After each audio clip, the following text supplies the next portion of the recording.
Yosemite Climbing Accident, Monday, April 23, 1984. By Howard Replogle. Introduction. This is an account of a rock climbing accident in Yosemite National Park. Don Barnett, my friend and climbing partner, was killed in a fall. I was uninjured but suffered a year of pats from a prolonged and terrifying experience.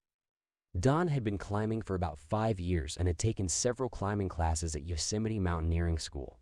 He was a real cerebral guy, a genius with computers, and loved to play chess. He loved to climb too, but I think the appeal for him was more romantic than physical. We had met at work and stayed friends when I moved on in my career. I started climbing 3 months before this accident with Don as my instructor, and I continued to climb for many years after the accident and eventually became quite good at the sport. We were both in excellent physical condition from pre-season weightlifting, racquetball, jogging, and climbing on rocks closer to home in the SF East Bay. Don owned a substantial amount of technical equipment and literature on the subject. He was a data processing manager. I was an accountant. We were both married with children and in our late 30s. My first writing of this account in May 1984 was only the technical aspect of the accident and directed at climbers for instructional purposes. See Climbing Accidents at Yosemite, Granite Press, and Accidents in North American Mountaineering, the American Alpine Club, for analysis of this and other climbing accidents. The second writing a couple months later was for the benefit of interested non-climbers, Don's and my family and friends, and to satisfy my compulsion to get it all down in writing. I revised the story in 2007 for a general audience. I strongly suggest that non-climbers read the glossary first. I've also appended a short explanation of climbing grades to this story which might aid in clarification. This was my first trip to Yosemite as an adult, so we spent Saturday exploring the spectacular valley. Don was my tour guide and I was awestruck by both the majesty of the place and the climbing possibilities. We camped in the park and climbed Ranger Rock on Sunday. See the picture of Don on the peak, and Lower Cathedral Rock on Monday, the location of the accident. While climbing Ranger Rock, we ran into one of Don's climbing instructors, Don Raid, who recommended the overhang bypass route on Lower Cathedral Rock adjacent to Bridal Veil Falls. The climb. This photo shows the view from road of Bridal Veil Falls, an overhang bypass route. We started looking for the route before Don's truck had fully stopped. I was excited that we were to finally climb some significance. Bridal Veil Falls was a popular tourist stop and could be seen and photographed from a distance. The route, according to the guidebook, is airy and exposed, which can be interpreted as thrilling to climbers, scary to non-climbers. It would be an all-day effort with an ascent of around 800 vertical feet. The previous day's route on Ranger Rock had been fun, but it had seemed short and not spectacular, except for the view from the peak. The difficulty rating of the overhang bypass route was class 5.6. Since we hadn't brought a photocopy of the route map to carry with us, I traced it from our guidebook onto a scrap of paper. We could see the route, but finding the approach was difficult. We stashed some excess gear behind some rocks and headed in the general direction of the route. The approach would turn into much more of an undertaking than we had expected. This image is the topographic route map that I traced before we climbed. The circled letters are recommended belay stances. We climbed Route B but descended Route C. Equipment included climbing shoes, swami belts, chalk bags, and belay plates each. Don's rack held assorted nuts and stoppers, 3 friends, 2 tricams, and assorted slings with carabiners. I carried the pack with my camera and boots, some band-aids and adhesive tape, granola bars and raisins, a quart of water, and Don's 50-meter rope. It must have been around 10 a.m. when we headed up. Most good climbing routes necessitate some amount of effort in the form of an approach, some much more than others. Yosemite is famous for its accessibility to quality climbing, and this particular route had only a medium difficult approach, but we nevertheless had trouble finding our way. Since the map didn't show the approach, we read and reread the approach directions in a smaller guidebook that Don carried in his pocket. After about 200 feet elevation change, we felt a little lost, but we could still have been en route. Another 100 feet and we changed direction. Twice we started up sections that turned from walking to climbing and then hard climbing, which indicated that we were off of the regular approach. We backtracked through the talus enough times to be disappointed with our progress. At one point I could see and hear the tourists at the falls observation deck. I think I was in the sun for the first time that day, It felt good even though I was warmed from our approach. We decided that we were probably not on the regular approach, but that we would eventually find the climb. Parts of the route were occasionally coming into view, but we were going to have to rope up for safety much sooner than we expected. Twice we encountered some nasty biting ants that seemed to cover us and then bite us all at once. This can be a real distraction when both of your hands are too busy climbing to brush them off. At one point, Don became quite agitated at catching his shirt in a bush. "What's wrong?" I asked. This photo is an inset from previous photo. The dotted line marks the overhang bypass route. The overhang is in the center of the photo, directly below the large diadrall. The correction was made when I returned 2 years later and reclimbed the route. I'm concerned about the hour. The descent is supposed to be as bad as the approach, and we're not even to the climb yet. It must have been between 1 and 3, a beautiful day. It would sure be a disappointment to turn back, I thought. Neither of us suggested it. We swung leads for speed and were finally on fairly solid rock.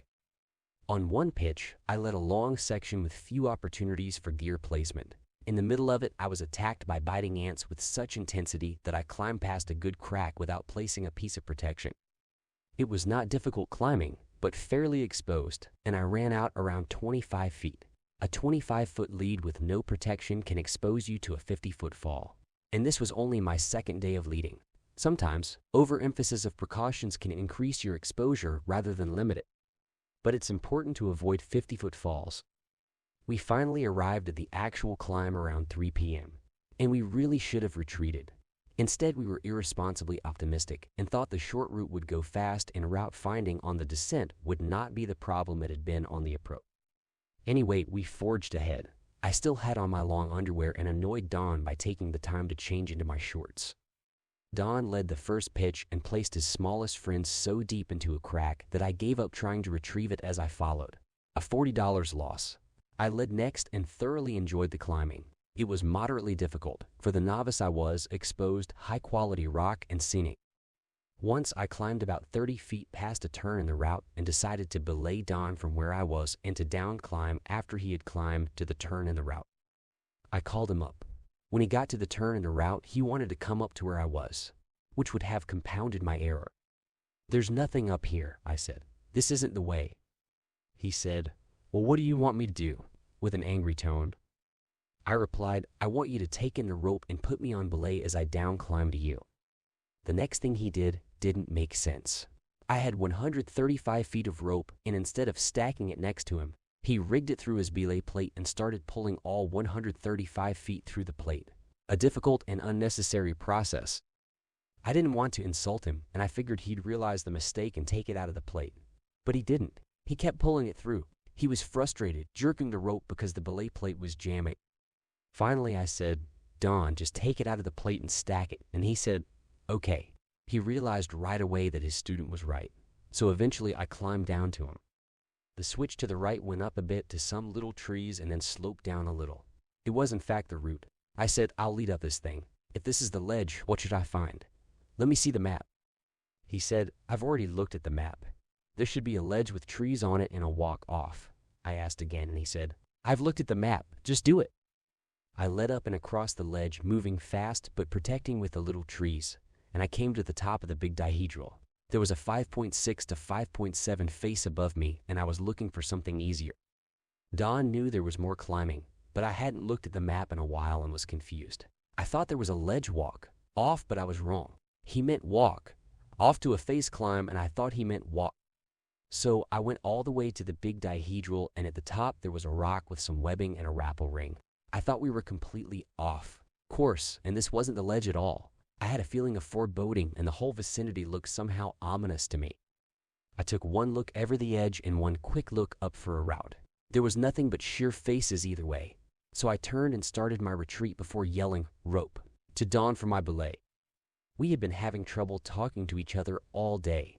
The sound of the waterfall made it twice as hard. It was spring and the rivers were full. Beautiful to watch, but an impediment to climbers who had to shout at each other. We were tired and hungry and thirsty, and it was clear that Don was annoyed, and his annoyance seemed to be with me. I got him to pull the rope back and went back to where I could yell down to him and said, "This isn't the way. All that's over there is that big book." He was clearly angry. When I got to him, he pulled the map out and said, Of course it's the book. That's right where the book is supposed to be. You were right en route. You should have stayed there and belayed me over. We had never argued on a climb before. I said, I'm sorry. I was confused. You lead. I'll do whatever you want. He was the knowledgeable climber. I was just leading to learn how to lead. At this point, Don complained of being thirsty, and he was starting to look thirsty. So I said, here, take the water. We'd been trying to conserve it, so he drank the few swallows left. Don led back across the ledge, and he was really hurrying. He stopped 20 feet or so before the top of the book, and I joined him. The sun was down now, and the light had faded to where our vision was starting to be affected. Don tried climbing up the face, got 20 or 25 feet, decided it was too dark to climb, and came down. Don was rational all along, but he was getting a little frantic. We really hurried across the ledge. I told him at one point that this shouldn't be so desperate. I also suggested we could just sit down and spend the night. He replied it would be awfully damn cold, and I figured he was right about that. It had been freezing at night in the valley.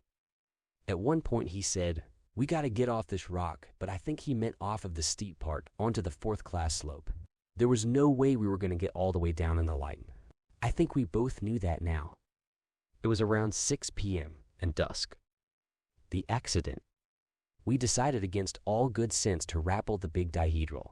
Rappels are usually made with a doubled rope so it can be retrieved from the bottom by pulling one end. In fact, that's what rappel means, to take back. Don looked for the center mark of the rope. He couldn't find it, so I looked with him. The tape marker had come off. That's okay, I said. They don't have to be exactly equal. Unbeknownst to us, this dihedral was about 100 feet tall and vertical. Way too long for our doubled 50-meter rope. It was actually an alternate climbing route called overhang overpass, but much more difficult than our overhang bypass route. Its difficulty rating is 5.11s, an ability level that I would approach after many years of climbing and training, but never quite as aimed.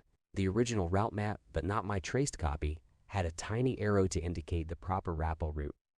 It would have required only a short backtrack on the ledge for a much safer descent. It was a major error to rappel this dihedral. That, and our now rapid loss of daylight, set the stage for a horrific experience at best, and the loss of both of our lives at the worst. Don pulled the rope through the rappel ring until it looked about center. The one nylon sling and metal rappel ring both looked new and strong. The sling was wrapped around a big anchor rock 3 or 4 times. A couple of much older and weathered slings were laying on the ground. There was some discussion about whether to have both rope ends in one big knot or a separate knot in each rope. The ends of a rappel rope are always knotted to prevent the rappeler from sliding off the end in case he runs out of rope before he runs out of cliff. I wanted separate knots. It seemed to me that if we had misjudged the center, we could slip a little of the long end through the belay plate. Don knotted one end of the rope while I knotted the other. Don looked at my knot, commented that that isn't enough, and retied it himself with a longer tail. He then threw each end off and felt their weight. Next, he picked up both ropes and bent them to pass through a belay plate. He looked at me and said, "Who's going first?" He wasn't happy. In fact, he looked grim. I volunteered immediately. I wanted to appease him. As I roped up, Don asked, "What if the rope isn't long enough?" "I don't know," I answered. I thought the dihedral was only about 60 feet. I really didn't have a plan if that happened, but it occurred to me that since the rope was doubled, there was plenty of extra because a single rope would have been plenty. Then again, I thought the doubled rope would reach. He didn't offer a solution. Even though he had asked an important question, it went unanswered. I walked to the edge, turned, jerked the rope once to test the anchor, and started to back off. I think we both knew by now that we were doing something very dangerous. But for some reason, we kept going. The prospect of spending the night so exposed and just dumb optimisms that nothing bad would happen to us kept us going. I would never again proceed with such an idiotic plan, but it was a costly lesson. Don said, "If you need me to pull either end of the rope, let me know." I nodded, took a step back, and said, "This is the top rope," as I lifted the rope highest on my belay plate. I gestured and repeated, "The top rope." I'd never named a rope end before, and haven't since, but for some reason I guessed that we might need to identify this particular rope's end. This image is a close-up of the 100-foot dihedral and the ledge over the overhang. The ledge shows in the photo as a horizontal white line above the shadowed overhang. The small wedge-shaped foothold is just visible at the lowermost apex immediately above the ledge. Don nodded, and I back over the edge. I knew the rappel would be uncomfortable with only a swami belt. I had done it before. In fact, I had never rappelled with anything but a swami belt. I knew if I leaned back and got down quickly, it would be okay. I looked forward to getting back to the familiar fourth-class section and off of the ominous precipice. Since we were now rappelling as opposed to climbing, it didn't occur to me that I was about to lead a pitch without any gear. A mistake of the inexperienced. Don had the rack and slings. I had the pack. There was still a dim light in the sky, but it may have been dark enough to start seeing stars. The first 10 feet weren't steep. The rest was either vertical or slightly overhung. The further down I went, the harder it was to keep my feet on the wall. The swami belt was suffocating me. To hurry, I lifted an arm's length of rope at a time with my right hand, pulled the belay plate away from the carabiner with my left, dropped, and repeated the process. This jerking action bruised my ribs and the rope burned my hand. I felt like I was drowning. Twice I turned upside down, transferring my weight to my hips and catching my breath.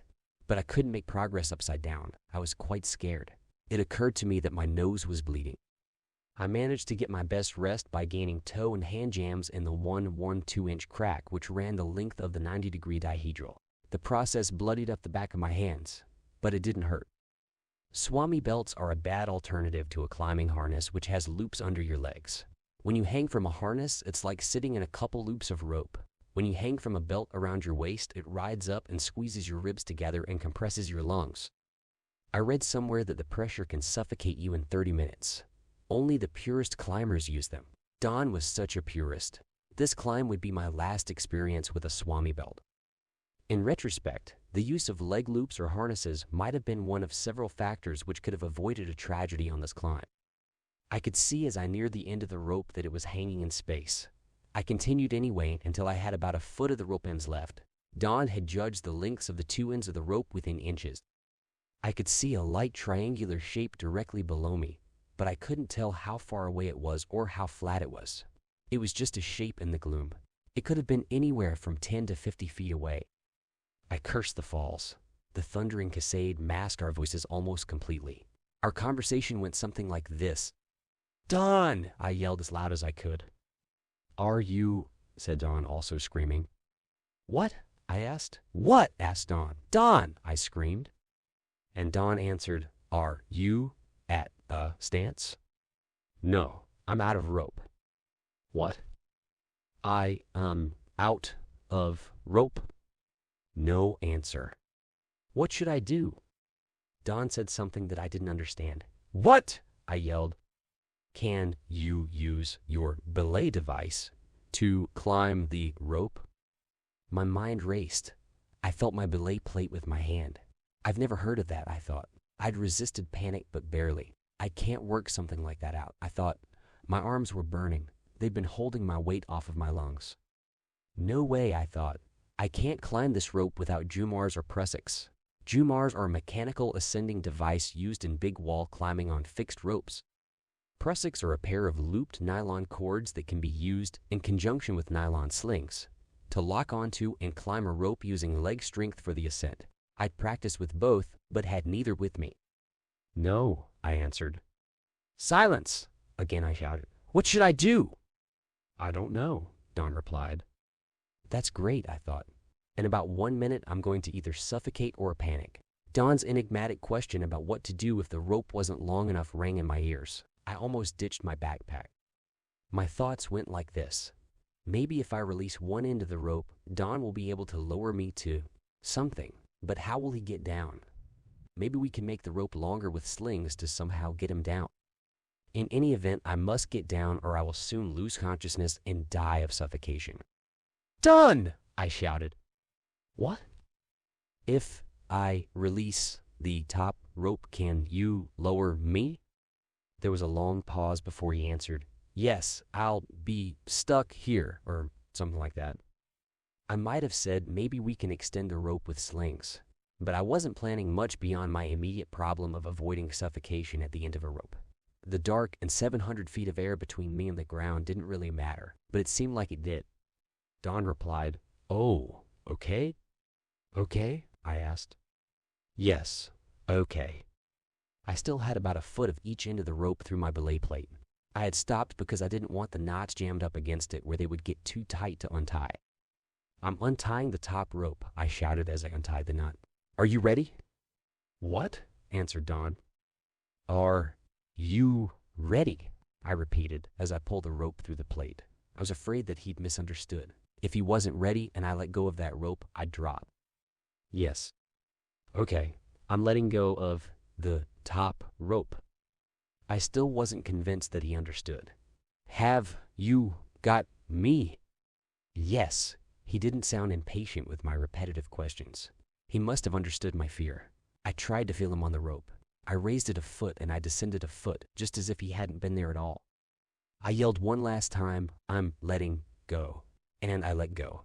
I descended immediately and smoothly. I can't remember how far down I went. It seemed at the time that it was between 10 and 20 feet. My foot landed on an upward-pointing wedge-shaped rock with a 4-inch flat top about 18 inches above the light triangle, which was plenty of room for one foot.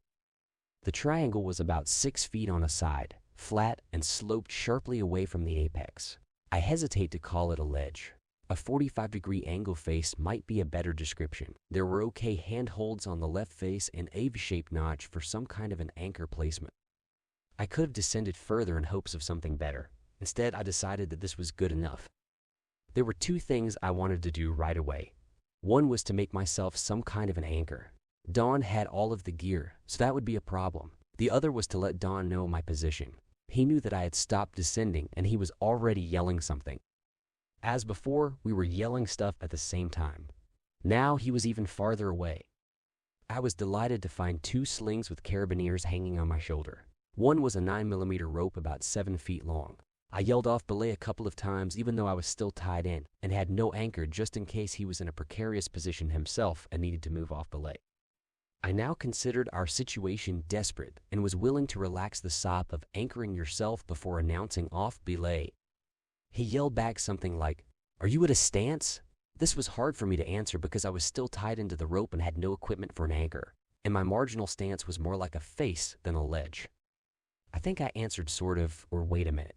Don kept yelling about stance and then belay, and maybe other stuff. His tone was urgent, so I decided to go ahead and untie in case he started pulling up the rope to prepare his own rappel. I was uncomfortable with my unprotected position and wanted Don to leave me alone for a minute while I caught my breath, got more secure, and gathered my wits. But he kept yelling. He wasn't taking up any rope. I was working with the sling and trying to yell to Don at the same time. I half untied the knot in the 9M scrap and pulled one end free. I was still trying to figure out how to get Don down. I imagined him sliding many slings down the rope for me to extend it. I hoped that he would use leg loops on his rappel. He had shown me how to add them to a swami belt lying on my living room floor. My mind was flooded with ideas and possible solutions, but none were obvious, and Don was 100 feet away and around a bulge in a noisy environment. I tied a loop into the middle of the 7-foot rope, clipped it to my swami belt, and jammed the knotted end into the shoulder-high notch. I gave it a jerk and it held. That gave me a very minimal single-point anchor. Don was still yelling something about belay. "Why would he think I could belay him?" I thought. "The rope isn't long enough, and all I have is the end of it. I think I had just let it go and it was hanging there." Maybe he was still asking if I was off belay. I was directly below him. I yelled to Don, "You'll have to rappel." I was still trying to figure out how to get the knotted slings past Don's belay plate, and hoping that Don was having some ideas of his own. He would usually come up with solutions that had completely escaped me, both in climbing and non-climbing related problems. "What?" yelled Don. "I can't. Belay, you'll have to rappel," I screamed. I really wanted him to rappel down to me. I wanted him, his know-how, and his rack of gear on that ledge with me. The next thing I knew, he was on rappel. I don't know how I knew. Maybe he yelled on rappel. Or maybe I could hear his gear clanking or his feet scuffling. I remembered immediately that I had left off the safety knot on the end of the rope when I passed it through my belay plate. And I decided that I should remind him before he got too close to the end of the now uneven doubled rope. Since I had descended 10 or 20 feet, the other end of the rope should have been 20 to 40 feet up. I thought that I would wait until he got a little closer into voice range to remind him there was no safety knot. As Don rappelled, I decided we may need the rope that I had just used as an anchor to extend the climbing rope for Don. I could get a head start on putting that together by tying the free end of my anchor rope to the end of the climbing rope. Then I could replace my anchor rope with my short piece of webbing when he started pulling up the extended rope. While I was tying the knot, Don yelled that he was suffocating. He was grunting and gasping, and I realized that he was now experiencing the terror that I'd experienced on my descent. But he sounded even more desperate than I had felt. I yelled, "There's no knot in the short rope." Don continued to say he was suffocating. He sounded very distressed. I yelled back, "I know, turn upside down." His scared grunting sounds continued, and he sounded much closer. It occurred to me that he was rappelling very fast to get relief from the suffocation and was in danger of coming off the rope. I yelled again with great alarm in my voice, "There is no, not in the short rope." Finally, he stopped. "There isn't," he replied in disbelief. I could suddenly hear him much better. "No," I said. I was greatly relieved that I'd caught him in time. "Shit, it's right here." His voice had changed. He no longer sounded like he was suffocating. "What is?" I asked. "The end of the rope," he said. "It's right here." He sounded 25 to 35 feet above me. His tone was amazed and befuddled. "Tie it off," I said. "I can't." "Why not?" "I've only got about a quarter of an inch grunting, working sounds." "I'm really hung out to dry up here, Howard." His voice was suddenly calm and defeated, maybe accusatory. "Don, you've got to pull up on the rope and pull that end back." "I can't. I'm burnt." "All you need is a foot pull." "I can't. I'm burnt," he exasperated. His pessimism confounded me. How could he give up now? After a pause, he added, "Maybe I have enough friction on the rope." I knew he was thinking that the rope drag against the rock and around the rappel ring would slow him down enough if he jumped. He didn't know how steep the ledge was. If he could see it at all, he might have thought it was flat enough to land on. In fact, it would hardly even slow him down. "Hell no, you don't have enough friction," I scolded. "Can you make a prusik?" I suggested. He normally carried a couple of prusik cords with him for emergencies. But that morning he had taken them out of his pocket and thrown them in his pack, complaining, "These damn prusiks are filling my pocket." I thought maybe he could use a piece of webbing or something. He didn't answer. I was torn between shouting encouragement and suggestions and shutting up to let him work. If his mind was racing like mine, he really didn't need my comments to distract him. I decided to shut up. It was now dark. I couldn't see Dawn at all, and he was directly above me. Something whistled by. "Hey," I yelled, "don't drop stuff. I'm right below you. Maybe he's making a prusik from a nut runner," I thought to myself. But he was probably trying to make an anchor to secure himself to the vertical crack. He had plenty of gear to do just that, and it would be the most obvious thing for him to try, and it remains a mystery why he didn't accomplish that. But somehow, at the time, incredibly, the idea escaped me. I was a beginning climber, terrified and just short of mindlessly gripping onto the rock. By now, I was concerned about being tied to Don's rope. If Don fell, my knot in a crack anchor would probably not hold, and I would be pulled off way behind Don. He was not on belay, but the rope went from him to me to the rock.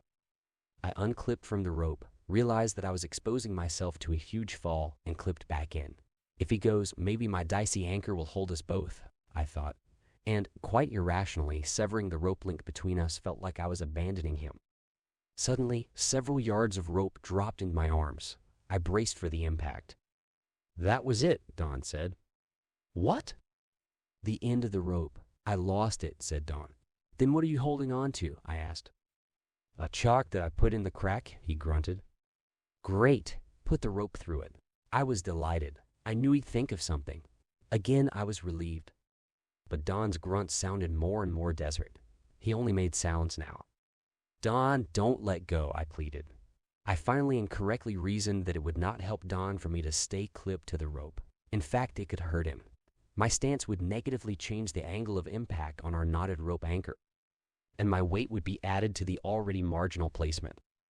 I unclipped from the rope, hopeful that my donated anchor might reduce Don's potential 200-foot fall to 100 feet. It was a hard choice because now I had no anchor at all. One foothold, one handhold, a black void beneath me, and my partner about to fall onto me at high speed. If my situation was improved, it wasn't by much, and Don's situation seemed to be deteriorating rapidly toward hopeless. I braced for him to land on top of me, From the sounds he was making, I was nearly certain that he would fall, and I expected to fall with him. I was holding several loops of rope that I didn't know what to do with. I was afraid that they would pull me off when Don fell, but I didn't want to drop them and add a few ounces to Don. It was a helpless feeling.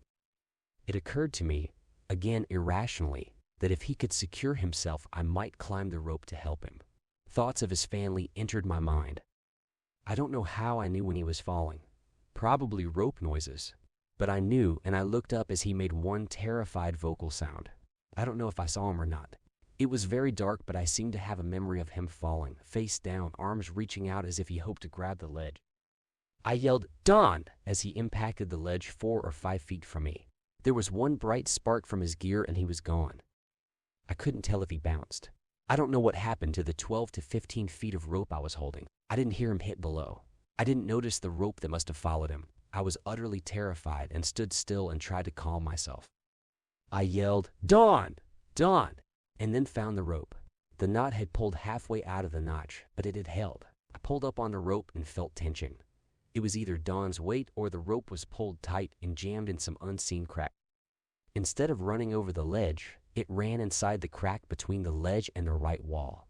The night was eerily indifferent and silent. I was practically overwhelmed by a bizarre combination of grief and adrenaline. I stood there still expecting to suddenly fall. I wanted desperately to down climb to Don, but my perch was just above a huge overhang. Down climbing an unknown 5.11 severe overhang in the dark with no rope would be suicide. I couldn't slide down the rope because it was in the crack and the anchor was not to be trusted anyway, and I didn't want to pull on it. I even thought of releasing the knot anchor and easing him down in case he was alive and hanging, but didn't know if there was a place to lower him to. I tried to make an anchor for myself with my other sling by sharing the notch that held Don's rope. It wouldn't hold, and I finally gave up for fear of releasing Don. If he was alive, I didn't want to cut him loose. People have lived through worse, I thought. A creature in the crack screeched and scolded. My left hand was probably invading its home. I decided that if it bit me, I would kill it. After some time passed, I calmed down a bit. I was wearing only light cotton clothes and it was getting cold. There was still snow on the ground in places and the temperature had dropped to the low 30s where we had camped. There was no moon, so I could barely see the sloping ledge below me, but I decided that I must try to sit on it. If I stood all night in the cold, I would shiver and fall.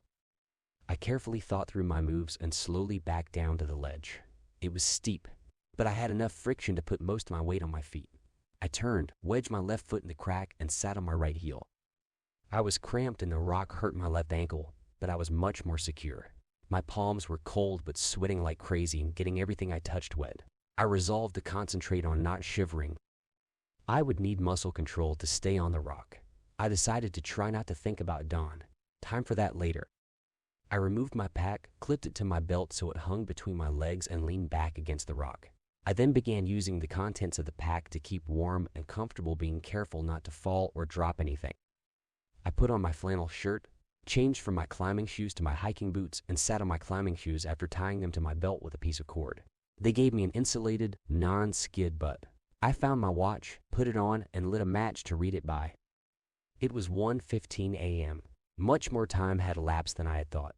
I had lost 3 or 4 hours. I still don't know what happened during that time. Probably, I was just hanging on and not thinking much at all.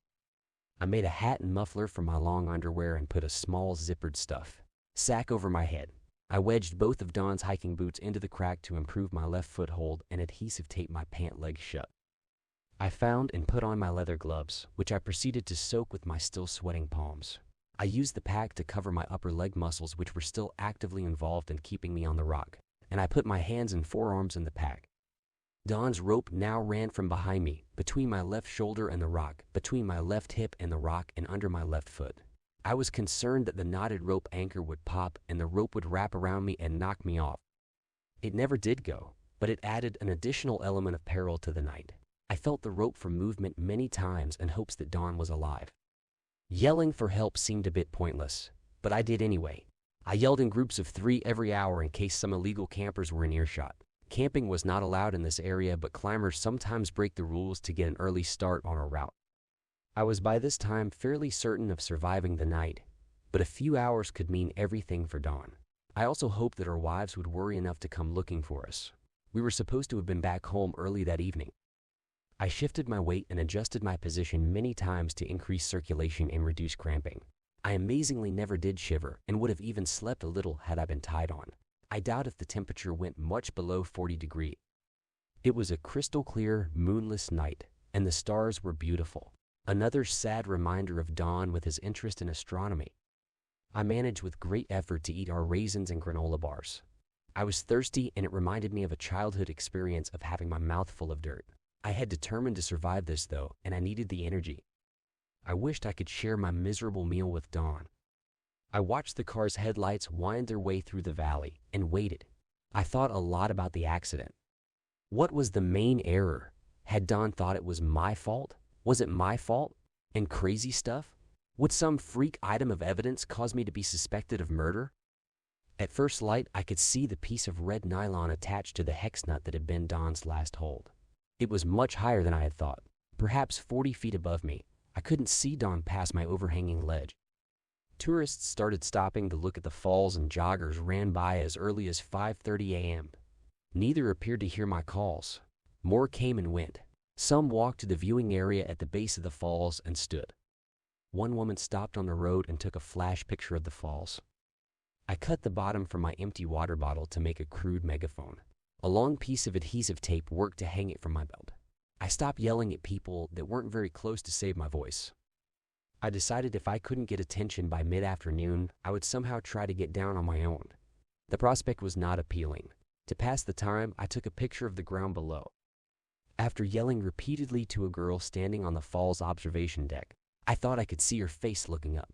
I pulled off my long underwear hat and waved its full length violently. She yelled something back. I continued to wave and yell help, need rescue, get ranger, etc. She turned and ran down the path to the parking lot where a small crowd gathered and looked at me. I was saved. This image shows view from ledge.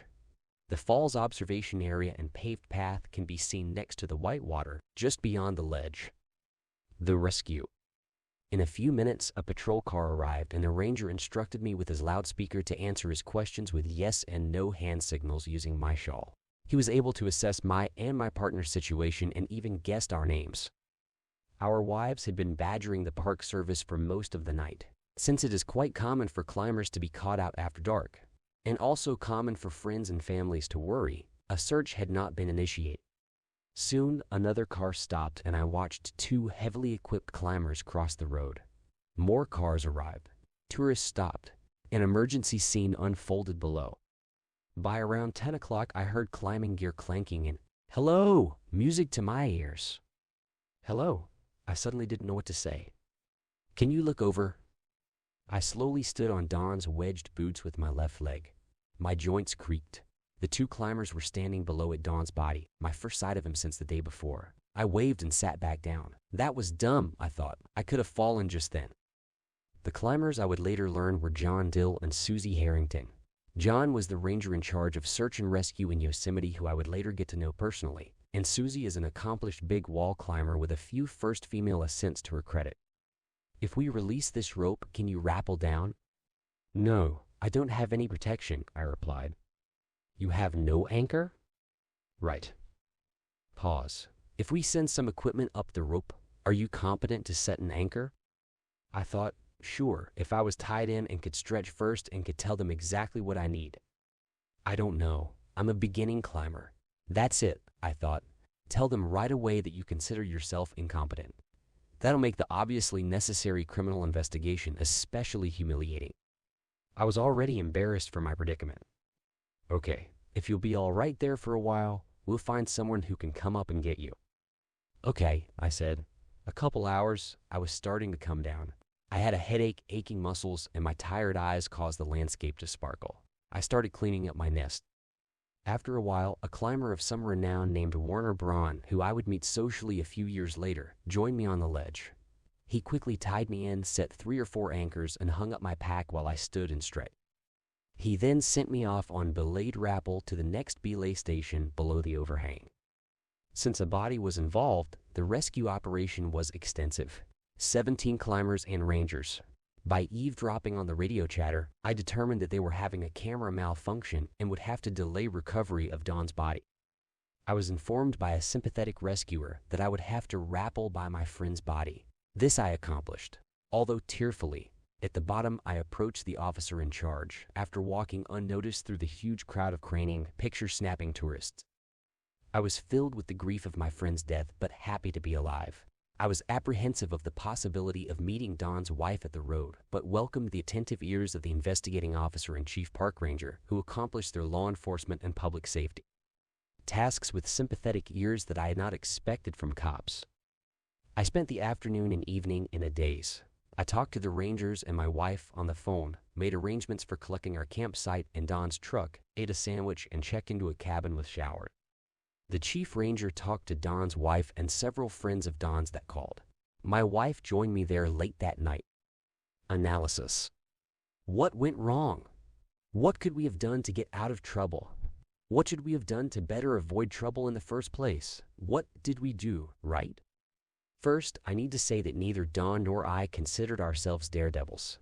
The philosophical aspects of climbing and risk are a bit beyond the scope of this account. So I'll just say that climbing was important enough and our confidence in ourselves and each other was high enough to accept some risk, but only moderate risk, as in any dangerous sport. The technical difficulty of this climb was well within our abilities. Climbing safety is by nature redundant. Don and I made compound errors and had an accident. Climbing was the setting, not the cause. It was an accident. We should have carried sweaters and flashlights. If we hadn't been in such a hurry to get down, we could have chosen a better rappel route. It probably would have been better to risk hypothermia by spending the night than climbing in the dark. We should have turned back much sooner. We should not have hurried. When I rappelled, I should have worn leg loops, easily fashioned from a nylon sling in under a minute, and had a good plan of what to do if the rope didn't reach a stance, and of course the equipment to carry out the plan. When I did rappel to the end of the rope, I could have climbed back up if I had prusik cords and several slings. Naming the ends of the rope when I started to rappel may have saved my life. Since Don knew which end was going to be weighted, he was able to lower me. He probably did it by sitting face out between the ropes with his back to the rappel ring and simply performed a body belay. He may have even clipped himself to the anchor first. When I unknotted and passed the rope through my belay plate, I correctly, though unknowingly at the time, left the free rope unknotted. That end traveled up as Don lowered me. A knot could have jammed in the crack and stranded me permanently. Don should have made leg loops before he rappelled. He also should have hauled up the rope and put in his own safety knots if that is what he expected to keep him on the rope. He probably should have equalized the rope ends too. Though he may have been planning to stop early and set a new rappel anchor, I don't know why he couldn't recover from the suffocation effect. He had the equipment and the experience. He had abandoned his prusik cords the day before but could have used a sling instead. He could also have set a prusik before rappelling for backup safety. He knew that I had removed his safety knot. He didn't know if I had replaced the knot. I might have been able to warn him sooner. It appears that if I hadn't warned him at all, he would have panicked right off the end. Once he had stopped with only a quarter of an inch of rope protruding from his belay plate, he should have been able to either pull the rope through and tie a knot, or use a prusik to secure the rope above his belay plate. His arms were too tired to pull the slack on the rope. I don't know why he didn't try for a prusik. Instead, it appears that he went for the crack. He may have used climbing technique and gained foot and hand jams to take some of his weight while he worked. Next, he placed a hex nut in the crack, lost the end of the rope, and hung from the nylon and door carabiner, which were attached to the nut. He should have then been able to hang with one hand and with the other either clip himself in with a sling or, quicker and easier, snap the rope in and lower himself to me. He may have even got the rope through but didn't have the strength to lower himself. Don's really serious errors were the earlier ones, even though they weren't immediately fatal. I don't consider his last-ditch efforts, accompanied by dark, cold, fatigue, and fear, as errors any more than I consider his impossible grab for the ledge as he fell an error. When Don lost one end of the rope, he descended several feet and the excess rope came to me.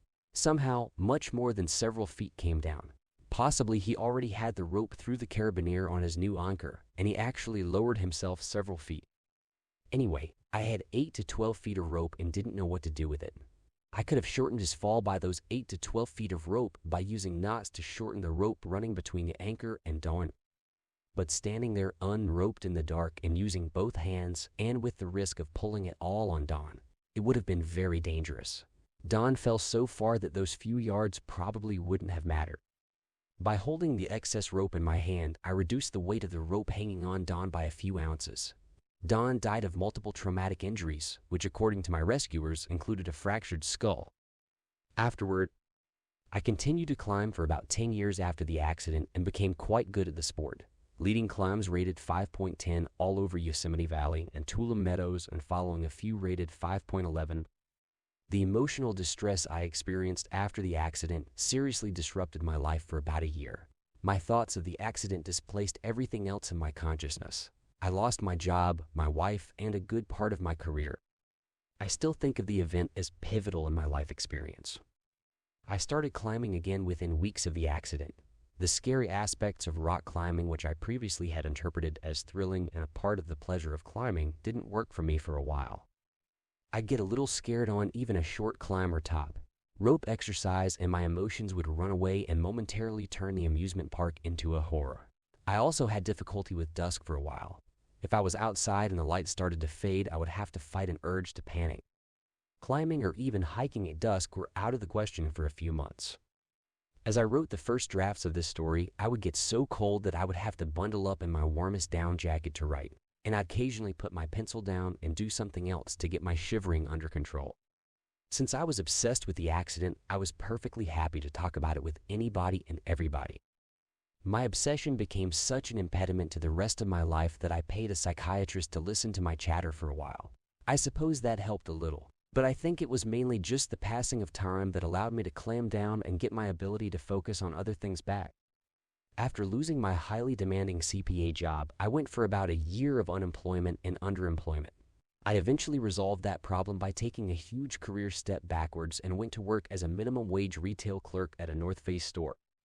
I moved from there into the accounting department in the North Face corporate headquarters and eventually found my way back into a professional level of private accounting. The memorial that Don's wife Susan held for Don at her home was particularly painful for me. I was expected to speak at it, and I tried but was ultimately unable. I had never met many of Don's family, and encountering them, with my feelings of at least partial responsibility for Don's death, was something I had dreaded. They, especially Don's mother, turned out, however, to be warm and sympathetic towards me. Susan gave me virtually all of Don's climbing gear, which I put to good use. I reconnected with my old friend Greg Mux, who had independently become an avid rock climber, and we enjoyed years of climbing together, mainly in Yosemite Valley and Tuolumne Meadows. I also started climbing with another friend, a co-worker of Don's, Gordon Vaughn. Gordon and I climbed quite a lot together over the next couple of years. We even climbed a particularly spectacular route, a west face of Half Dome in Yosemite, and unceremoniously tossed Don's ashes off the peak. Neither Don's memorial nor his burial involved ceremony. Don was an atheist and, like me, had become a universal life minister back in the 70s. When my second wife Linda and I married in 1981 at a California winery, Don performed the non-ceremony and read our non-religious vows. Though legally qualified, it was the only wedding Don ever officiated. About a year after the accident, I wanted to reclimb the route. I wanted to see the place as a climbing route and not a nightmare, and I wanted to confirm my memories of the place. Besides, as Don's instructor had promised, it is a great route. But my usual partners wouldn't do it with me. Too creepy, they said. Since I was working at the North Face, I knew lots of climbers. I told one of them, I've since forgotten his name, that there was a route in Yosemite that I had not finished due to darkness, and would he like to climb it with me? Uncharacteristically dishonest of me, but I really wanted that route. He did, and I didn't tell him the whole story until we were triumphantly on the descent. My dishonesty by omission annoyed him, but he understood.